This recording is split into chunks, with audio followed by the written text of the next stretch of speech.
जय मसीह की। परमेश्वर के लोगों, आप सबको भी हमारी तरफ से अभिनंदन करते हैं। और इस समय हम लोग महामारी के समय में हैं और कठिनाइयों के बीच में चल रहे हैं। ये आज की ललकार है, पुकार है और आवश्यकता है कि हम परमेश्वर के निकट आएं। तो यही हमारा शीर्षक है कि परमेश्वर के निकट रहना ही भला है। देखिए, आज हम सबसे पहले वचन के ऊपर बात करेंगे कि वचन क्या कहता है परमेश्वर के निकट आने के लिए। यिर्मयाह 23 का 23 पद क्या कहता है? यहोवा की ये वाणी है, क्या मैं ऐसा परमेश्वर हूँ जो दूर नहीं निकट रहता हूँ। ये वो दूर नहीं, वो निकट रहने वाला परमेश्वर, वो हमारे निकट आना चाहता है। इसीलिए हम चाहते हैं कि हम भी उसके निकट आए। देखिए, जब यीशु मसीह दो अंधों से मिलते हैं तो पहला सवाल यीशु मसीह उन अंधों से करते हैं, क्या तुम्हें विश्वास है कि मैं यह कर सकता हूँ?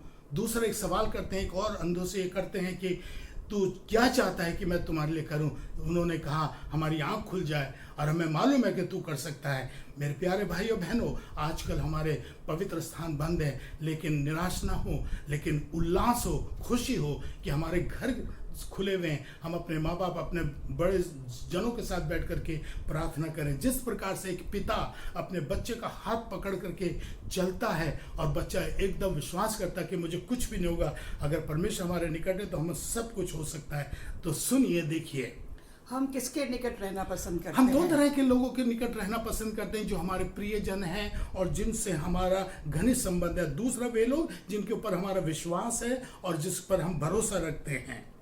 किसके निकट आने या रहने से इसका क्या मतलब है? इसका मतलब यह है कि हमारा व्यक्तिगत और घनिष्ठ संबंध बढ़ता है। एक दूसरा कि हम दिल की बात उसके साथ मिल करके बैठ करके कर सकते हैं। तीसरा, अगर हमारे पास कोई भी समस्या है, उस समस्या का समाधान हो सकता है। और एक चौथी बात यह है कि हम उसके साथ एक अच्छी अंडरस्टैंडिंग कर सकते हैं। और पांचवी बात यह है कि हमारा व्यक्तिगत अनुभव होता है। तो जब परमेश्वर के निकट आएंगे तो ये सब चीज़ें हमारे साथ हो जाएंगी और हम एक अच्छे अनुभव होगा यीशु मसीह के साथ, पिता परमेश्वर के साथ। आइए देखें कौन से और कैसे लोग हैं जो परमेश्वर के निकट आ सकते हैं। भजन संहिता 16 का 3 में पढ़ेंगे। पृथ्वी पर जो पवित्र लोग हैं वे ही आदर के योग्य हैं और उन्हीं से मैं प्रसन्न रहता हूँ। वे लोग आ सकते हैं जो पवित्र हैं, पवित्र, क्योंकि परमेश्वर पवित्र है। उसने कहा कि पवित्र बनो जैसा मैं पवित्र हूँ। आपने पुराने नियम में पढ़ेंगे कि मूसा ने देखा कि झाड़ी जल तो रही है लेकिन भस्म नहीं हो रही। वो देखना चाहता था। जब वो झाड़ी के पास पहुंचता है तो वहां पर उस झाड़ी में से आवाज आती है, मूसा, जहां पर तू खड़ा है ये पवित्र स्थान है, अपने जूते उतार और मेरे पास आ। ये परमेश्वर का है, ये वचन था कि हमें जब परमेश्वर के निकट जाते हैं हमें पवित्र होना चाहिए। हमें पवित्र के साथ हमारा हृदय शुद्ध होना चाहिए। छल कपट हमारे में नहीं होना चाहिए। हमारे में किस तरह का घमंड नहीं होना चाहिए। हमें अपने पापों का अंगीकार करना चाहिए। तीसरी बात, क्योंकि परमेश्वर पाप से नफरत करता है, पापी से नफरत नहीं करता। हमें सच्चा पछतावा, मन फिरा करके आना चाहिए, क्योंकि परमेश्वर ने कहा एक दिन ठहराओ मन फिराव का और उपवास का। तो आइए, जब हम ऐसे लोग ही उसके पास आ सकते हैं। फिर देखिए, जब परमेश्वर हमारे निकट आ जाता है तो हमें क्या क्या आशीषें मिलती है। भजन संहिता 73 अध्याय 73 का 28वां पद क्या कहता है?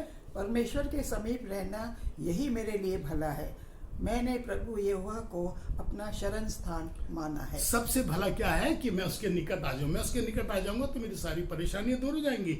भला यही है। देखिए, आगे सुनिए वचन, व्यवस्था विवरण 4 का 4 में क्या कहता है? परंतु तुम जो अपने परमेश्वर यहोवा के साथ लिपटे रहे हो, सब के सब आज तक जीवित हो। देखिए, परमेश्वर से अगर हम लिपट जाते हैं और तो परमेश्वर से जब लिपट जाते हैं तो वो कहता है कि मैं तुमको जीवन दूंगा। और हमें क्या इससे बड़ी बात हो सकती है? हम परमेश्वर से लिपट जाएं, क्योंकि इस महामारी में अगर हम लोग हैं और तो वो हमें बचाएगा। एक और व्यवस्था विवरण 5 का 33 में क्या कहता है? जिस मार्ग पर चलने की आज्ञा तुम्हारे परमेश्वर यहोवा ने तुमको दी है, उस सारे मार्ग पर चलते रहो कि तुम जीवित रहो, तुम्हारा भला हो और जिस देश में तुम अधिकारी हो उसमें बहुत दिन तक बने रहोगे। देखिए, अगर हम परमेश्वर के निकट रहेंगे तो तुम जीवित रहोगे, तुम्हारा भला होगा। तुम जिस पद पर हो, जो तुम्हारा अधिकार है, उसमें तुम बने रहोगे और काफ़ी समय तक बने रहोगे। हमारे लिए कोई भी डर्टी पॉलिटिक्स हो जाए, कोई हमें नुकसान करने की कोशिश भी करे, हमारा कुछ नहीं होगा, क्योंकि हमारा परमेश्वर हमारे साथ है। हमारे को कोई घटी नहीं होगी, क्योंकि उसने कहा है कि अगर परमेश्वर हमारे साथ है तो हमें डरने की क्या जरूरत है। एक वचन और सुनिए, भजन संहिता 145 का 19 में क्या लिखा है? वो अपने डरवैयों की इच्छा पूरी करता है और उनकी दुहाई सुनकर उनका उद्धार करता दो है। बातें यहाँ पर आ रही हैं, क्या कि वो हमारी इच्छाओं को पूरी करेगा। मनुष्य में बहुत सारी इच्छाएं पूरी होती है, हम उससे मांगते हैं और वो हमारी इच्छाओं को पूरी करेगा। और दूसरी बात कि हमारा उद्धार होगा। हर एक मनुष्य चाहता है कि हमारा उद्धार हो और हमारा उद्धार हो जाएगा। तो अगर वो हमारे निकट है तो हमारा उद्धार जरूरी है। यीशु जीवन बदलता है, इसका अर्थ क्या है? यीशु जीवन बदलता का अर्थ मतलब ये होता है कि पूर्ण रीति से ट्रांसफॉर्मेशन ऑफ योर लाइफ, अपने जीवन का पूरा बदलाव हो जाता है। कैसे बदलाव होता है? जैसे कि प्रेम, दया, हमारा चाल चलन ठीक होता है, छल कपट दूर हो जाती है, सेवा करने की भावना हो जाती है, निस्वार्थ हो जाते हैं, दीन हो जाते हैं, नम्र हो जाते हैं, झूठ बोलना छोड़ देते हैं, क्रोध करना छोड़ देते हैं, हत्या करना छोड़ देते हैं, बेईमानी छोड़ देते हैं, काला बाजार छोड़ देते हैं और व्यभिचार छोड़ देते हैं, ईर्ष्या छोड़ देते हैं। ये है बदलाव। क्योंकि हम जब हमारा परमेश्वर हमारे निकट होगा तो हम एक नई सृष्टि बन जाएंगे। गाना कैसे? इसमें गाना भी है, जब से प्यारा यीशु आया मेरा जीवन बदल बदल गया, जब से मैंने उसे है पाया मेरा जीवन बदल गया। जी हाँ, हमारा जीवन बदल जाता है जब परमेश्वर हमारे निकट आता है। सुनिए एक और वचन जो निकटता के बारे में कहता है, याकूब के पत्री 4:8 क्या कहता है? परमेश्वर के निकट आओ तो वो भी तुम्हारे निकट आएगा और वो तुम्हें शिरोमणि बनाएगा। Praise the Lord. अगर हम उसके निकट जाएंगे तो वो कहता है कि मैं भी तुम्हारे निकट आऊंगा।